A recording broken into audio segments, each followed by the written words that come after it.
농부라는 직업에 대해서 어떻게 생각하십니까? 네덜란드 100만 장자 중에 19%가 농부입니다. 이야. 매력적인 직업이다. 섹시한 직업이다. 조금 거칠게 표현하면 돈이 보인다는 얘기입니다. 오늘의 플러스, 미래 먹거리 푸드테크의 잠재력에 대해서 알아보겠습니다. 세종대학교 스마트생명산업융합학과의 민승규 석좌교수 스튜디오에 나왔습니다. 어서 오세요. 네, 안녕하세요. 네. 아마 이렇게 농대도 이름이 많이 바뀌어가는 것은 오늘 화두인 푸드테크, 그렇죠. 이런 뭐 농업도 많은 산업적인 변화가 있어서 그런 것 같은데 용어부터 한번 정리 좀 해주세요. 예, 일단은 농업의 범위가 우리가 생각할 때는 생산 쪽이었는데 예. 요즘 푸드테크가 뜬다는 이유는 농업이 생산만이 아니라 전후방 관련 산업. 예를 들면 우리가 쌀 농사를 질라 그러면 예. 그 후방 쪽으로 농약도 있어야 되고 비료도 있어야 되고 농기계도 있어야 되지 않습니까? 예. 앞으로 넘어가면 쌀을 가공도 해야 되고 또 유통도 시켜야 되고 또 밥집이 있지 않겠습니까? 예. 그럼 뭐 나중에 요새는 배달 음식이 있으니까 배달 음식도 있어야 되고 이 스펙트럼이 굉장히 넓어지는 거거든요. 네. 그래서 요즘에 농업 쪽 얘기할 때 푸드테크란 말을 많이 합니다. 그러니까 생산부터 가공, 운반, 요리 모든 걸 다 포함하는 이런 분야를 우리가 푸드테크 산업인데 네. 푸드가 먹는 음식이죠. 예. 거기에 테크놀로지, 푸드에 테크놀로지가 결합되면서 새로운 산업을 일으킨다. 이렇게 이해를 하시면 될 것 같습니다. 아, 그렇군요. 단순히 그냥 예전처럼 농업 생산에 초점을 둔 게 아니라 예. 배송부터 해서 전 과정을 다 아우르는 개념이었군요. 그렇죠. 예. 그러면 이와 유사한 신조어 중에 하나가 스마트팜이 있었는데 예. 그건 또 다른 개념인가요? 그 푸드테크가 큰 범위라고 하면 그중에 생산 쪽에 우리가 스마트팜 또 농업이 에그리컬처 아닙니까? 예. 에그리컬처의 4차 산업의 기술인 다양한 테크놀로지가 결합된다. 예를 들면 인공지능, 빅데이터 뭐 이런 것들이 결합되면서 네. 그 생산 쪽에 새로운 부가가치를 내는 거를 우리가 에그테크 또는 스마트팜이라고 얘기를 하고 있습니다. 아, 그렇군요. 좀 더 생산에 초점을 둔 개념이었군요. 예. 자, 그렇다면 이제 용어 개념 정리는 다 했으니까요. 예. 하나하나 좀 들어가 보도록 하겠습니다. 뭐 우리나라도 뭐 식량 안보라든가 농업 자급률 뭐 이런 여러 가지 개념으로 농업 중요하다는 얘기는 예전부터 했는데 요즘 들어서 더더욱 식량 위기 이런 얘기들이 많이 인구에 회자되는 것 같아요. 예. 전 세계적으로 뭐 식량 위기가 더 심각해지고 있나요? 그 식량 위기에 대해서는 늘 과거부터 두 가지 이야기가 항상 그 병립했어요. 하나는 낙관론이 있었고요. 비관론이 있었습니다. 네. 식량 위기가 앞으로 굉장히 비관적이다 아니면 괜찮다. 이게 항상 대립해 왔는데 저 같은 사람은 어떤 얘기를 할 것 같아요? 당연히 비관. 그래야 먹고 사니까 이제 그렇죠. 예, 비관적 얘기를 많이 하는데요. 예. 이제 그렇지만 항상 비관적인 건 아니고요. 세계 식량 문제도 항상 좋을 때가 있고 나쁠 때가 있는데 최근 들어서 굉장히 나빠지고 있다는 얘기죠. FAO라고 세계 식량 농업 기구라고 들어보셨을 거예요. 예. 유엔 산하의 기관인데요. 거기서 매년 식량의 가격 지수를 발표합니다. 네. 근데 가격 지수를 발표한 이래 지난번에 우크라이나 러시아 전쟁 2022년 때 세계 식량 가격 지수가 역대급으로 가장 높아졌어요. 근데 식량 가격 지수만 높아졌으면 우리가 실감을 해야 될 텐데 아마 기억하실 겁니다. 코로나 때 당장 밥상 물가가 올랐죠. 확 올랐잖아요. 예. 밀가루 가격이 뛰고 그러면서 우리 국민들도 야 이거 심각하다. 근데 우리만 그런 게 아니라 전 세계적으로 지금 식량에 대한 가격 지수를 보면 과거에 비하면 굉장히 높은 수치라고 하는 거죠. 예. 그런 면에서 그 식량 위기가 대입되는데 어떻게 얘기하면 좋냐면 과거에 식량 위기 얘기할 때는 뭐 인구가 늘어난다. 그렇죠? 또 육류 소비가 늘어난다. 이런 얘기를 많이 했었는데요. 요즘에는 거기에 두 가지 더 큰 변화가 일어납니다. 하나가 뭐냐면 국제 관계의 변화가 예. 뭐 식량 위기에 영향을 주네. 그 대표적인 게 전쟁이죠. 예. 전쟁으로 인해서 세계 공급망에 문제가 생기니까 식량은 있어도 공급을 못하는 상황이 되니까 위기 상황이 오는 거죠. 또 하나가 그 식량 생산하는데 가장 중요한 비료 중에 하나가 질소 비료입니다. 네. 성장을 키우는 거기 때문에. 예. 근데 질소 비료의 70%를 러시아가 생산하고 있습니다. 아. 그러니까 전쟁으로 인해서 비료 공급 잘 안 되는 거죠. 예. 그런 차원에서 이런 국제 관계의 변화가 식량에도 영향을 미치네. 그게 이제 하나의 새로 추가된 거고요. 그렇군요. 또 하나가 기후 변화입니다. 예. 이 기후 변화는 뭐 말로 설명할 필요가 없겠죠. 우리가 얼마 전에 사과 파동. 그러니까 과거에는 경북 지역이 사과의 주산지였는데 이게 다 강원도로 올라갔다는 네. 얘기죠. 그러니까 작년에 사과 농부들 만나서 이렇게 물어보면 경북에서 사과 농사 짓는 분들은 굉장히 힘들었고요.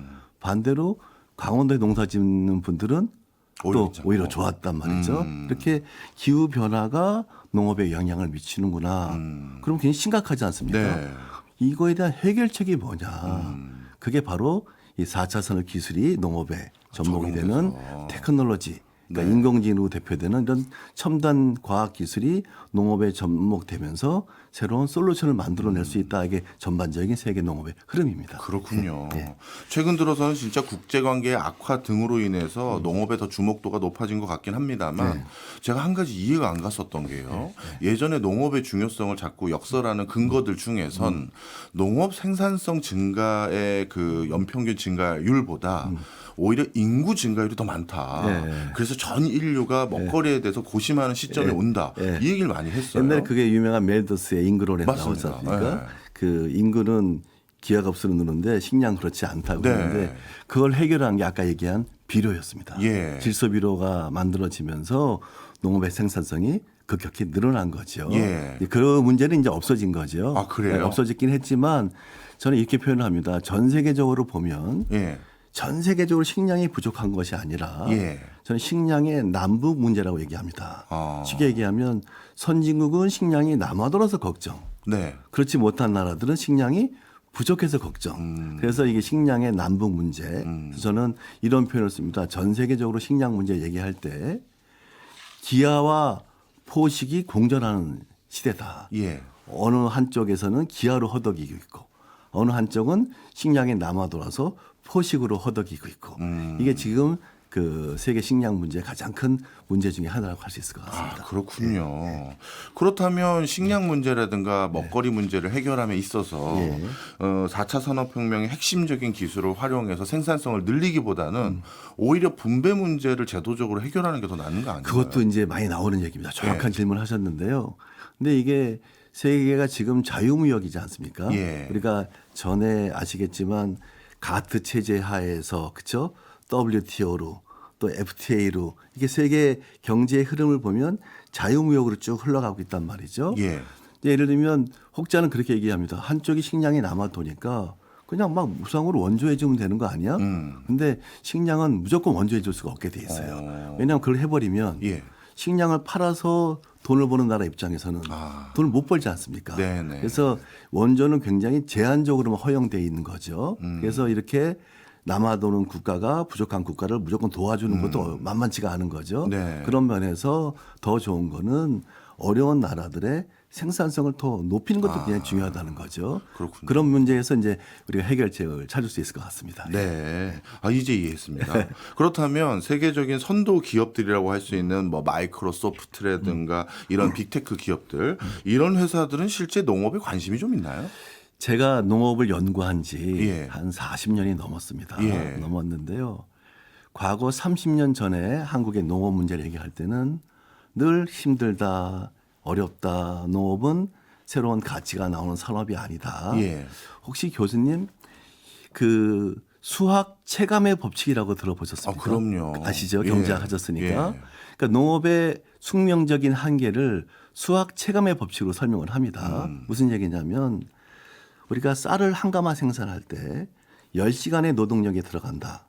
그러면 2배의 노동력, 20시간 일을 하면 일반적인 산업은 2배, 2가마 이상이 나오지 않습니까? 농업은 그렇지 못한 거예요. 2가마가 나오는 것이 아니라 한 1.8가마밖에 안 나오는 거죠. 그럼 30시간을 투입하면 어떻게 되냐? 3가마가 나오는 것이 아니라 한 2.5가마밖에 안 나오는 것이죠. 증가는 하되 체감하면서 증감하는 거. 이게 농업의 숙명적 한계였습니다. 농업이 일반 공업과 다르게 발전하지 못하는 것이 수학 체감의 법칙에 적용하는 산업이라고 했는데요. 이 4차 산업 기술이죠. 인공지능, 빅데이터, 로봇 이런 것이 농업에 접목이 되면서 농업도 일반 산업처럼 수학 체감의 법칙이 아니라 예. 수학 체증의 법칙으로 적용된 산업으로 바뀌고 있는 거죠. 예. 조금 거칠게 표현하면 돈이 보인다는 얘기입니다. 그러다 보니까 글로벌 많은 기업들이 농업에 투자를 하고 관심을 보이는 게 그게 뭐겠어요. 그렇죠? 농업에 새로운 가치가 보이는 거고요. 네. 그게 극단적인 이해가 세계 가전 박람회 예. CES 예. 우리 매번 가지 않습니까? 네, 그렇죠. 그건 가전 박람회잖아요. 예. 몇 년 전부터 농업 분야가 나오기 시작했어요. 그렇더라고요. 농기구 만드는 회사들이 등장하더라고요. 특히 이제 대표적인 게 2022년 CES에 매년 새로운 카테고리가 추가가 되는데 예. 2022년을 보면 스페이스 테크놀로지 우주 기술이 첨가가 됐고요. 예. 또 하나가 NFT 가상화폐가 첨가가 됐고요. 예. 또 하나 놀라운 게 푸드테크 농업 분야가 CES의 하나의 카테고리로 들어간 거예요. 작년에 2023년 CES의 소위 말해서 처음에 그 기조 강연은 굉장히 전 세계적으로 주목받지 않습니까? 예. CES의 긴 역사상 처음으로 미국의 농기업 회사의 CEO가 기조 강연을 했어요. 네. 그건 무엇을 의미할까요? 아, 농업이 새로운 가치를 내는 산업으로 바뀌고 있구나 하는 얘기거든요. 네. 그래서 지금 저는 농업한 지 40년이 넘었지만 요즘이 제일 설레요. 왜 설레는 줄 아세요? 이런 큰 흐름 속에 예. 대한민국의 농업도 어깨를 나란히 해야 되겠다. 네. 이런 기회에 한국 농업의 새로운 경쟁력, 가능성을 높일 수 있지 않을까 이런 생각을 하게 되는 겁니다. 그렇군요. 네. 저도 한 몇 해 전에 스마트팜 육성 계획 이런 거 하는데 뭐 참관도 하고 같이 참여도 해봤는데 세상에 스마트팜 단지 들어가는데 무슨 반도체 공장 들어가는 것처럼 맞아. 멸군복 같은 거 있고 소독하고 들어가고 예. 뭐 이런 것들이 많은데 제가 방문했던 그 스마트팜 그 재배 곳은 방울토마토 재배하는데 방울토마토 재배가 진짜 과학이 됐더라고요. 과학이 됐죠. 한 예로 2006년인가요? 그 세계 바둑 대결이 열렸죠. 예. 그 광화문에서 네네. 그 이세돌 씨하고 알파고가 그때 알파고가 이겼습니다. 예. 세계 바둑 대결을 보고 누군가는 또 딴 상상을 하는 거예요. 그 네덜란드 같은 경우에는 야 바둑에서도 사람하고 인공지능 간에 저렇게 시합을 하고 대결을 하네. 네. 자 그렇다면 작물 재배에서 농업에서 사람과 인공지능이 대결하면 누가 더 잘하지? 이런 이제 상상을 하게 된 거죠. 근데 네덜란드는 그걸 할 수 있는 데이터가 축적이 된 거예요. 예를 들면 주요 원예 작목이 되겠죠. 뭐 오이나 토마토나 이런 상추 같은 거에 대한 한 30년 가까이 데이터가 축적이 돼서요. 인공지능으로 대회를 할 수 있는 소위 말해 시뮬레이션을 할 수 있는 시뮬레이터가 만들어진 거였어요. 그래서 한번 해보자. 그래서 제1회 세계 농업 인공지능 대회가 열렸습니다. 전 세계에 15개 글로벌 기업들이 참여를 했습니다. 네. 마이크로소프트, 인텔, 중국의 텐센트 등등 글로벌 기업들이 인공지능 팀을 꾸려서 대회를 참여했어요. 1회 대회 때는 오이 가지고 했습니다. 오이요. 그래서 네덜란드에서 오이 농사를 제일 잘 짓는 사랑 농부를 찾아야 되니까 베테랑 농부를 찾았어요. 당신은 사람 농부야. 바둑으로 치면 이세돌이야. 이세돌. 이렇게 된 거예요. 그다음에 전 세계 IT 기업들이 참여해서 3개월간 오이 농사를 이쪽엔 사람이 진짜 지금처럼 짓는 거고요. 이쪽에서는 인공지능으로 짓는 건데 누가 이겼을 것 같아요? 아, 전 그래도 아직까지는 사람이 이겼으면 좋겠는데요. 저도 그랬습니다. 저도 다들 사람이 이겼으면 하는 바람이 있었는데 안타깝게 사람이 2등을 했어요. 1등이 마이크로소프트가 했거든요. 근데 제가 그때 조금 의문을 가졌어요. 야, 3개월간 농업인데 3개월간 오이 농사 갖고는 사람과 인공지능 간에 진검승부가 안 된다. 최소한 토마토처럼 6개월 이상은 심어봐야 누가 잘하는지 알 수 있지 않냐 하는 뭐 메일도 보내고 그랬거든요. 또 제 얘기를 들은 건 아니겠지만 2회 대회 공고가 떴습니다. 그때는 토마토였어요? 토마토 6개월 갖고 한다는 거예요. 그거 얼마나 가슴이 뛰겠습니까? 하고 제가 야 이건 운명이다. 여기 나가야 되겠다. 아, 참여를 하시려고요? 그래갖고 저는 인공지능 전문가 아니지 않습니까? 그래서 제가 네덜란드에서 그 공부하신 정말 아주 천재적인 학자가 있어요. 그분을 제가 싹 꼬셨죠. 같이 나가자. 그래서 이제 제가 단장을 맡고 그분이 팀장을 맡고 또 이제 국내에 인공지능 전문가를 찾아야 되는데 네. 안타깝게 농업계에는 단 한 명도 없었어요. 아이고, 참. 당시에는. 예. 그래서 우리가 벤처기업 쪽에 인공지능 전문가를 이렇게 모셔다가 14명의 팀을 꾸려서 예. 여기에 나갔습니다. 네. 근데 이회 대회 때는 전 세계 21개가 나왔는데 예. 다들 국가기관, 중국 같은 경우에는 우리로 치면 중국의 농촌진흥청이 국가에서 참여를 했고요. 대한민국 저희 팀만 외인 구단이었습니다. 이렇게 아름아름으로 모은 사람이 갔는데 운 좋게 네.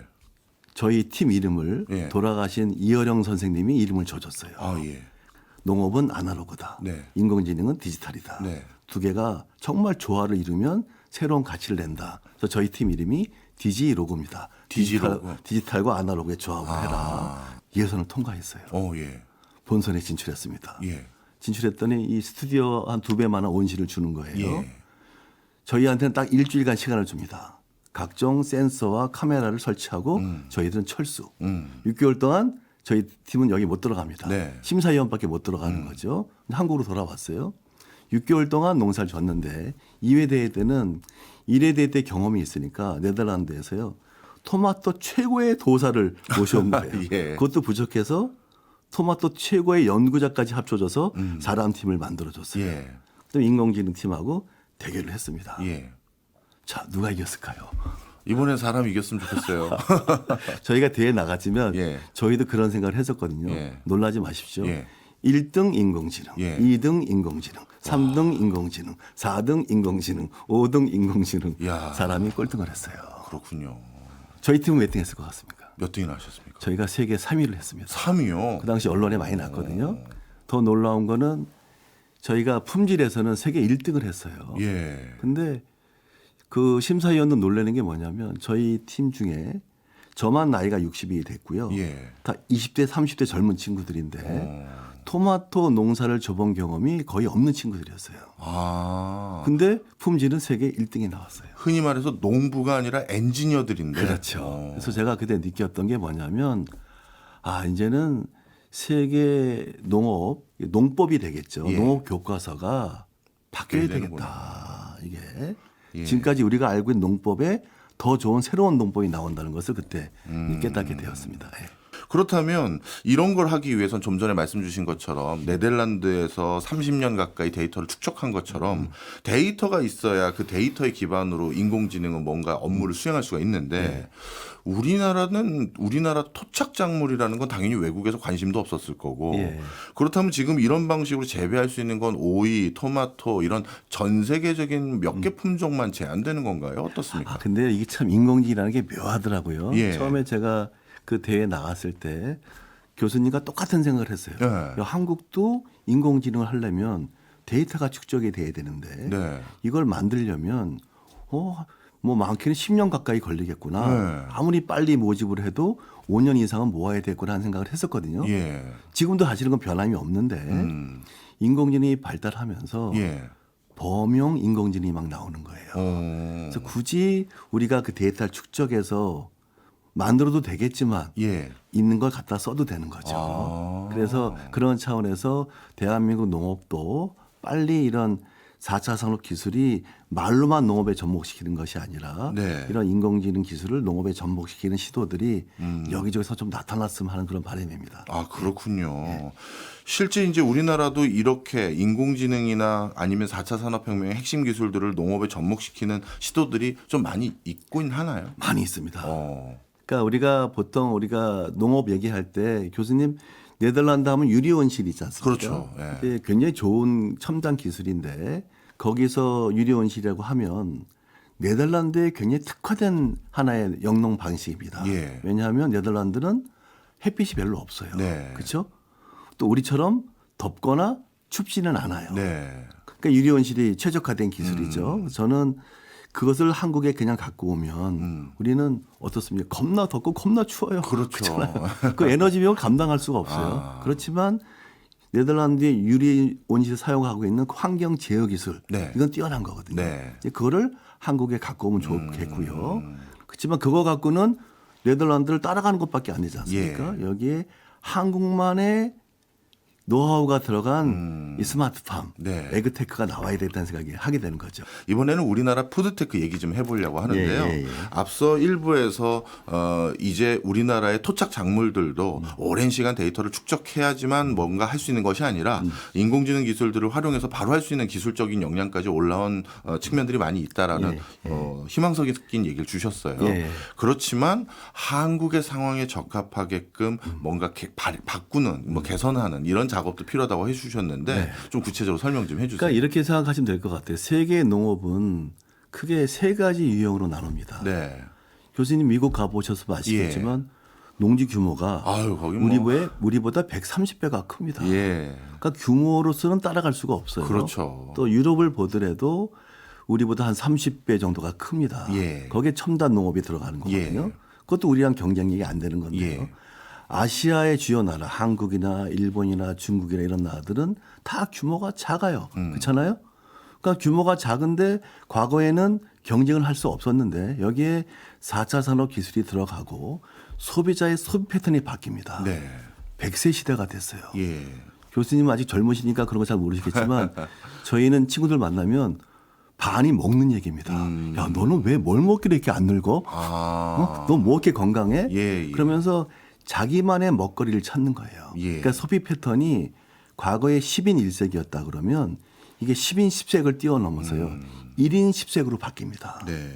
그때마다 소비 패턴이 바뀌는 거죠. 네. 이것은 더 누가 유리할까요? 소농이 결코 불리하지가 않은 거예요. 거기 맞출 수가 있으니까. 예. 맞춤형 농산물이 나오게 되니까 네. 여기에 첨단 소위 말한 IoT, 빅데이터, 인공지능, 로봇 기술들이 농업에 접목되면서 새로운 경쟁력을 가질 수 있는 이런 시대가 된 거죠. 그런 차원에서 그 대한민국 농업도 단순하게 뭐 네덜란드의 유리온실을 따라할 것이 아니라 우리만의 색깔이 들어간 농업을 한다 치면 얼마든지 세계 농업과 어깨를 나란히 할 수 있는 이런 농업으로 갈 수 있지 않을까 그런 생각이 열심히 뛰고 있습니다. 아, 그렇군요. 말씀해 주신 내용은 시대가 좀 변해서 특별한 기호를 가진 각각의 소비자들이 있기 때문에 소농도 충분한 경쟁력이 있다. 뭐 저도 사실 그럴 것 같긴 합니다. 그런데 이제 방금 앞서 일부에서 말씀 주셨던 인공지능, 뭐 반도체, 데이터 처리 기술 이런 걸 접목시키다 보면 우리가 재배 비용이 많이 올라가잖아요. 그런데 소규모 경작으로 그 재배 단가를 낮출 수 있겠느냐 이런 걱정도 있는데요. 이게 과도기입니다. 그래서요. 예. 그 대한민국의 스마트팜 많이 가보셨을 거예요. 처음에는 소위 말한 그냥 막 투자를 받습니다. 네. 우리가 그 경제요 중에 하이퍼 커브라고 있어요. 예. 우리가 IT 산업이 처음 들어왔을 때 소위 말해 묻지마 투자를 하지 않습니까? 네. 투자가 막 올라가다가 정점을 찍고 망가지기 시작하는 거죠. 예. 망가지면서 진짜 기술 있는 사람이 살아남잖아요. 그런 사람들이 세상을 변화시키고 세상에 새로운 가치를 만들어내는 거거든요. 네. 이 스마트팜도 마찬가지인 것 같아요. 한국도 이제 10여 년 전부터 스마트팜이 막 유행하다가 정점을 찍고요. 예. 지금 내리막길입니다. 예. 그러면서 정말 실력 있는 업체들만 살아남는 시대가 된 거예요. 이런 업체들은 지금 말씀대로 어떤 업체는 규모가 커야 되는 업체도 있고요. 예. 어떤 업체는 소농에 적합한 기술을 만들어내는 거죠. 그런 것들이 한국 농업에 접목이 된다고 하면 굉장히 설레는 얘기가 되는 거죠. 그렇겠네요. 아, 그런 지금 변화 단계까지 벌써 와 있군요.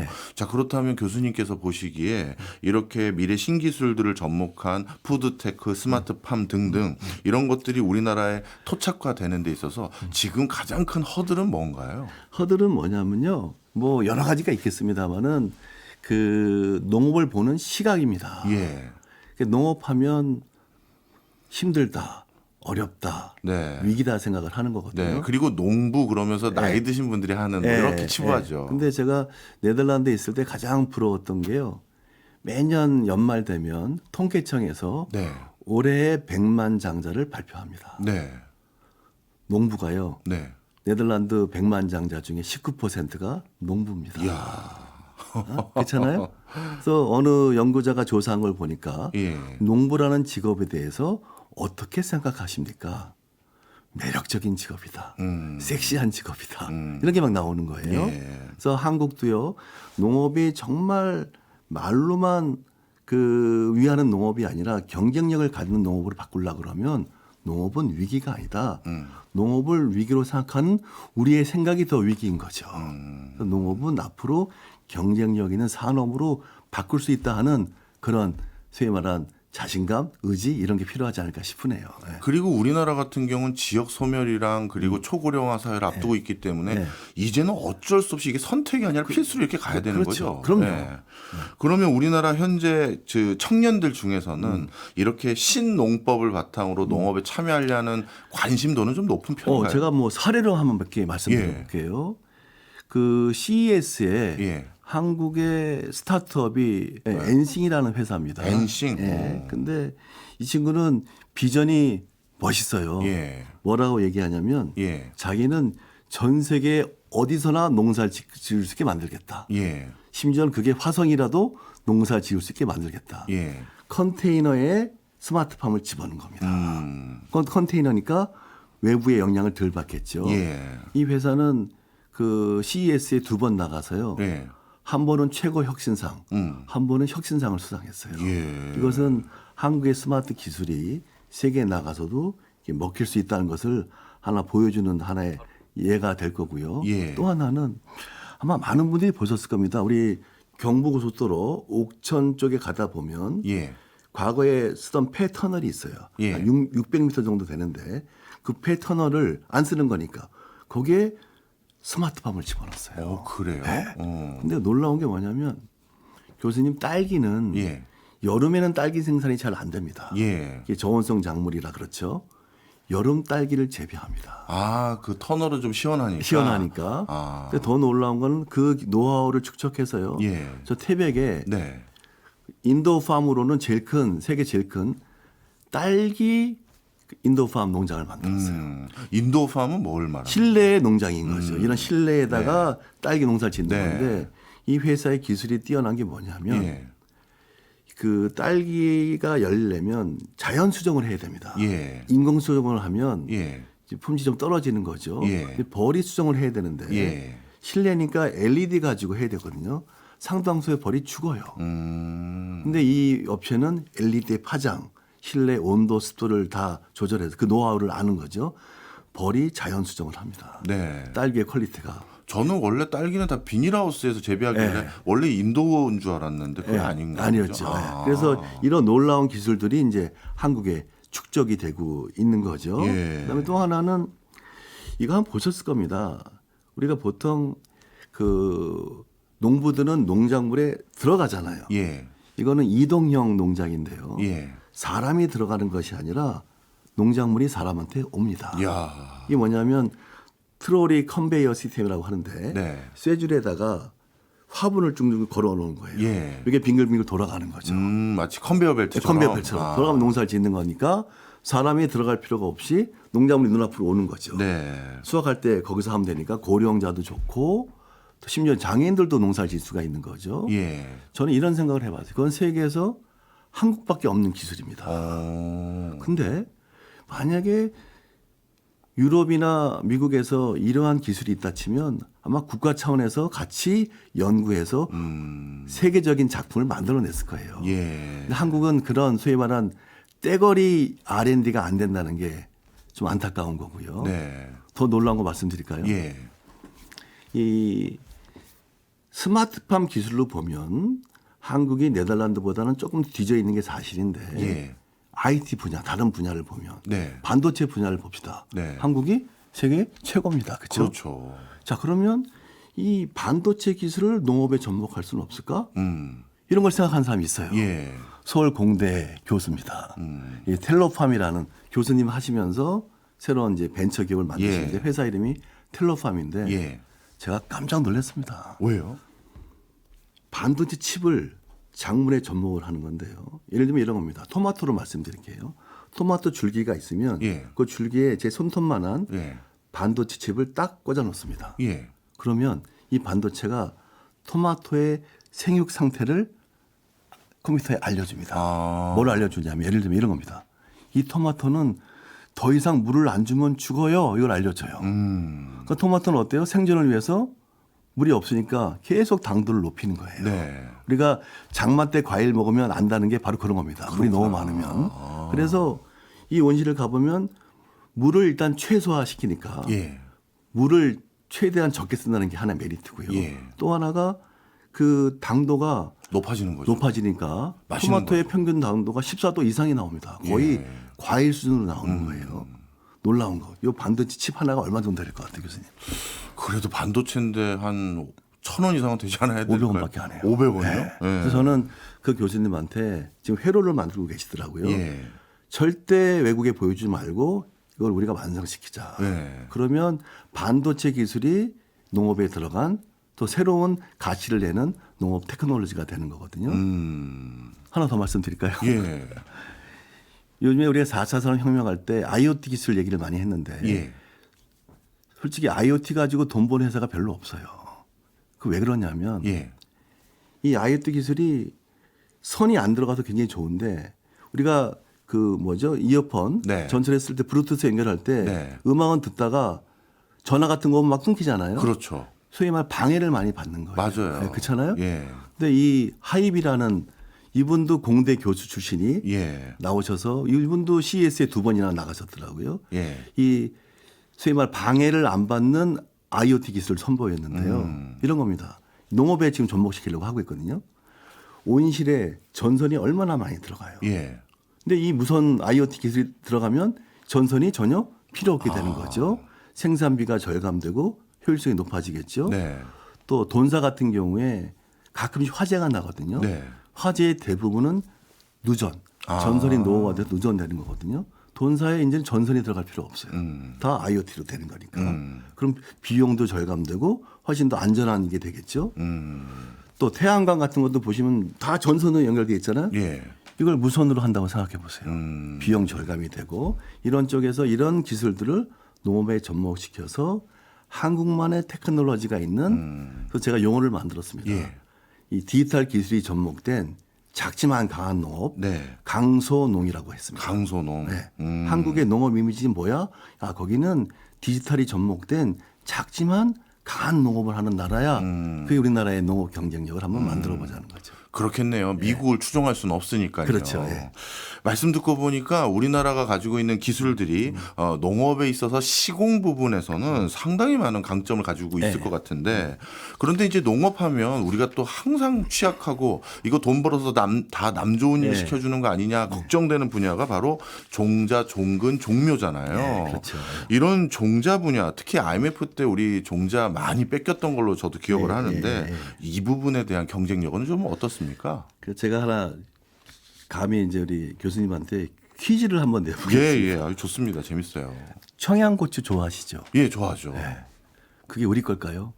아, 설마. 아닙니다. 아니에요? 이미 외국으로 넘어갔어요. 아이고. 그러니까 우리가 청양고추를 먹는다고 하는 것은 네. 로얄티를 내고 있다는 거죠. 매번 우리 먹는 청양고추 먹을 때마다 로열티를 내는 거예요. 예. 그래서 우리가 IMF 이전에 예. 한국에도 거대 소위 말하는 종자 회사가 한 5개 정도가 있었습니다. 네. 뭐 청원 종묘, 서울 종묘, 흥농 종묘 뭐 이렇게 여러 개 있었는데 예. 다 M&A 당했고요. 하나밖에 안 남았었어요. 이제 뭐 남았나요? 지금 농협에서 하고 있는 아, 거죠. 예. 나머지 4개가 다 넘어갔어요. 더 놀라운 것은 그 국내 귤, 네. 사과, 포도 다 좋아하시죠. 그럼요. 예. 그거의 외국산 품종 점유율이 70%가 넘습니다. 이야. 그러니까 우리 교수님이 드시는 사과도 거의 한 80%는 외국 품종. 배도 마찬가지고 포도도 마찬가지고 네. 안타까운 현실이죠. 예. 그걸 상징적으로 보여주는 게 로얄티 가격인데요. 네. 제가 한번 자료를 봤거든요. 지난 10년간 주요 12개 주요 농산물로 우리가 수입을 하잖아요. 씨앗을. 로얄티를 얼마 내나 봤더니 예. 1,300억을 더 내더라고요. 1,300억. 1,300억 원 이상 로얄티 종자 로얄티를 내더라고요. 예. 그래서 저는 하루 빨리 종자도요. 쌀도 그렇습니다. 아까 이게 소비재 소비 패턴이 10인 1색이 아니라 1인 10색으로 바뀌고 있지 않습니까? 전에 쌀 종자 연구는 밥은 항상 고정관념이에요. 뜨거울 때 먹었을 때 맛있는 밥이죠. 그게 이제 그런 쌀이 좋은 쌀인데 네. 교수님 요새 삼각김밥 뜨거울 때 드세요? 아니죠. 아니잖아요. 그렇죠? 예. 요새는 차가울 때 맛있는 쌀도 나와야 되는 거죠. 그렇죠. 그렇잖아요. 도시락용 한번 전자레인지를 덮였을 때 맛있는 쌀. 예. 이렇게 다양한 소비자의 기호에 맞는 다양한 이런 종자 연구가 돼야 되는 거고요. 또 한국도 그 덕분에 지금 좋은 종자들이 막 나오고 있어요. 민간 쪽에서. 예를 들면 쌀인데요. 먹으면 누룽지 향이 확 납니다. 소위 말해 향기 나는 쌀이죠. 저는 이거 한번 먹어보고 이 매력에 빠졌었어요. 네. 누룽지 향이 나니까. 네. 이런 민간 쪽의 육종도 좀 많이 좀 활성화시켜야 될 것 같고요. 양배추 있잖아요. 네. 요만한 양배추가 나옵니다. 네. 드셔보신 적 있을 거예요. 이런 식으로 해서 우리 소비자 기호에 맞는 다양한 우리 품종 연구가 진행돼야 될 텐데 문제가 뭐냐. 예. 사실은 교수님이나 저같이 교수님들이 좀 반성을 해야 돼요. 왜요? R&D 하잖아요. 우리 예. 교수님들은. 저는 연구를 보면 하고 싶은 연구가 있고 예. 할 수 있는 연구가 있고 예. 꼭 해야 될 연구가 있는데 연구의 R&D를 보면 꼭 해야 될 연구보다는 예. 본인이 하고 싶은 연구, 아. 할 수 있는 연구로 무게중심이 더 있다는 얘기죠. 예. 그것을 우리 과감히 바꿔서 정말 대한민국 농업에 필요한 R&D가 뭘까? 이런 할 수 있는 연구 쪽에 무게중심이 좀 가야 되지 않을까. 그래서 농업의 R&D 정책도 그런 꼭 필요한 연구가 뭘까 이런 쪽으로 좀 가야 되지 않을까 그런 반성을 해보고 있습니다. 예. 네. 물론 이제 교수님들께서 좀 더 도전적이고 사회 필요성이 높은 연구하는 것도 중요하지만 아마 또 적지 않은 교수님들이 그런 연구에 선뜻 손이 안 가는 환경도 있을 것 같아요. 대표적으로 농업 그러면 다른 산업보다는 정부의 역할이나 정부가 담당하고 있는 파트가 굉장히 크지 않습니까? 예, 맞아요. 또 일각에서는 그렇게 하다 보면 나만의 아까 독특한 어떤 품종을 바탕으로 상품을 만들면 그럼 판매 루트를 이제 찾기도 어렵고 이런 어떤 산업 생태계 때문에 또 저해되는 요소는 없나요? 많죠. 지금 정확하게 말씀하셨는데요. 이 R&D 분야를 보면 일반 비농업 쪽에는 정말 그런 필요한 연구를 많이 하고 있는데 농업 쪽은 아직도 예. 정치적으로 많이 왔다 갔다 합니다. 그러다 보니까 그 농업의 생태계를 만드는 농업은 생산만 있는 건 아니지 않습니까? 그렇겠죠. 이 전후방으로 다 관련되어 예. 있는데 이런 소위 말하는 떼거리 연구도 잘 안 되고 있고요. 그런 차원에서 지금 교수님 말씀대로 농업 전반적인 생태계를 다시 한번 우리가 구조적으로 한번 볼 필요가 있고 그거를 또 개선해야 되고요. 또 하나는 우리 농업계의 인식도 좀 많이 바뀌어야 되겠다. 예. 그런 생각이 듭니다. 워낙 정부 의존형 농업을 많이 하다 보니까 개성을 찾기가 쉽지가 않은 거죠. 네. 그다음에 우리나라가 이제 이런 신기술을 접목시켜서 농업을 할 수 있는 역량까지 충분히 있다는 것도 교수님 설명을 통해서 많은 분들이 공감했을 것 같은데 그렇다면 앞으로 우리나라가 좀 농업 선진국이 되기 위해서 이런 파트 조금 더 관심 있어주면 좋겠다라고 추천드릴 만한 데 없으세요? 예를 들어서 뭐 요즘 뭐 대체육 시장이니 뭐 이런 게 또 핫하다고 하던데. 예.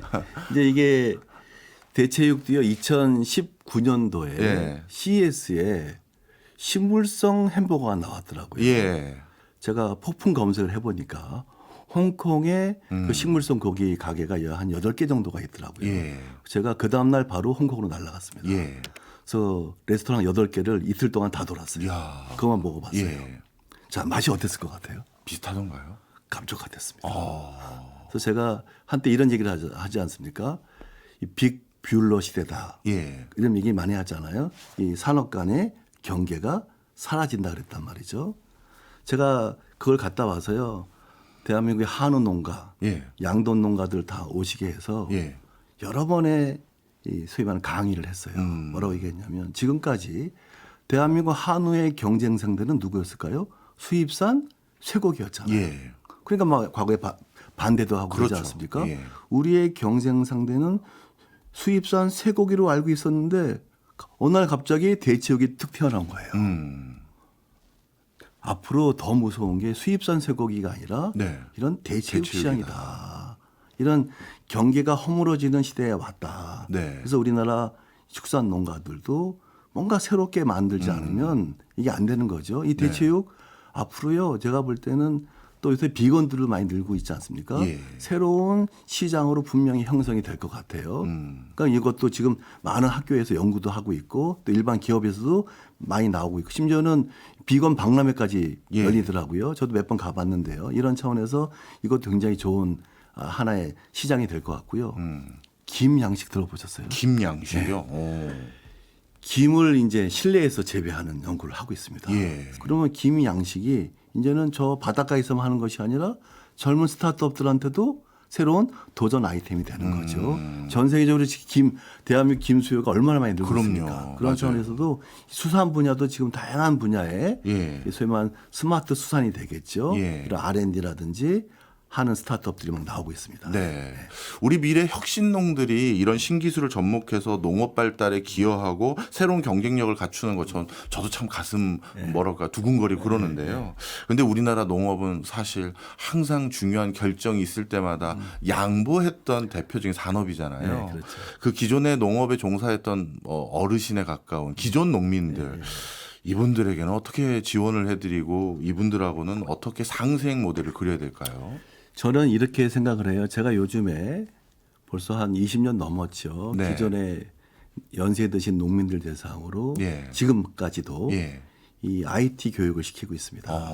최근에는 챗 GPT 교육을 시키고 있고요. 예. 심지어 인공지능 교육도 시키고 있습니다. 어르신들께요. 어르신. 근데 처음에는 어르신들이 그래요. 제가 그걸 어떻게 합니까? 인공지능 코딩을 해야 된다는데 저는 수학적 지식도 없고 통계적 지식도 없습니다. 못합니다. 네. 이 챗 GPT가 이놈이 무서운 놈입니다. 이거는 이 인공지능과 결합시키니까 한국말만 할 줄 알면 된다. 그래서 챗 GPT로 코딩 작업 다 하는 거죠. 스스로 농민 70 먹은 노인분들이 하시다가 깜짝 놀라는 거예요. 야, 이게 된단 말이야? 그래서 저는 이런 생각이 드는 거예요. 해보지 않고는 모르는 거죠.